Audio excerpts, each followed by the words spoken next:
On repart dans la nature, au bord de l'eau et au bord de quelques rivières sauvages. Il n'y en a plus beaucoup. Elles vont d'ailleurs obtenir bientôt un label afin d'être mieux protégées. Jusqu'à vendredi, on va en découvrir 3 en commençant dans le Languedoc-Roussillon.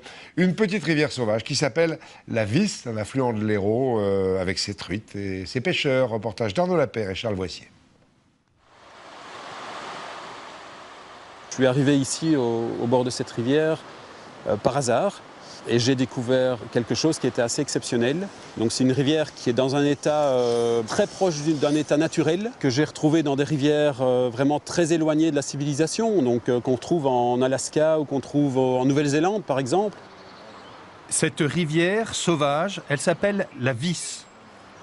Un cours d'eau très prisé par les pêcheurs parce qu'ici la truite est timide, farouche. Son eau est si cristalline qu'il faut rentrer tout doucement dans son lit. Ce poisson délicat trouve ici des zones de gravière sous les racines, des refuges où il se cache et nargue les pêcheurs les plus chevronnés. On est face à des poissons qui ont une extrême habitude de leur environnement et donc la moindre perturbation qui n'est pas naturelle alerte le poisson et le poisson ne se nourrit plus. Donc il faut être extrêmement vigilant sur l'approche, vraiment faire corps avec la rivière le plus possible. Là, je regarde s'il n'y a pas une truite dans les parages. La Visse est une des rares rivières où l'on pêche encore des truites fario de souche méditerranéenne. Elles ont survécu aux campagnes de repeuplement effectuées autrefois avec des poissons d'élevage. L'homme a édifié des villages qui surplombent son cours, mais sans altérer sa richesse.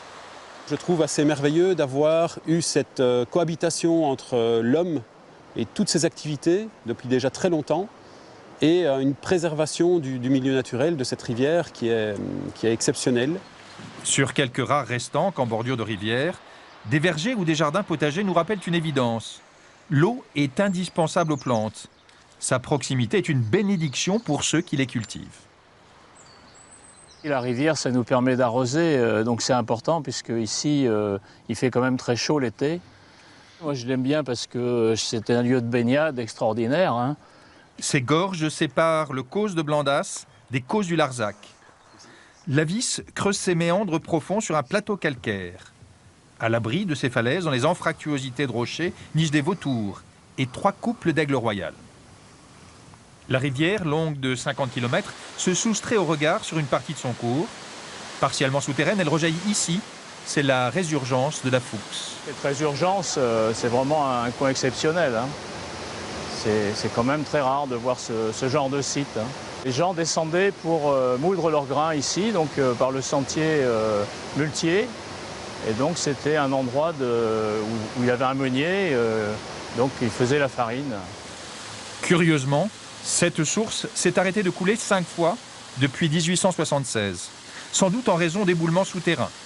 Ils ont obstrué le chemin habituel de l'eau pendant quelques heures, mais la rivière, toujours alimentée par de petites résurgences, ne s'est jamais tarie.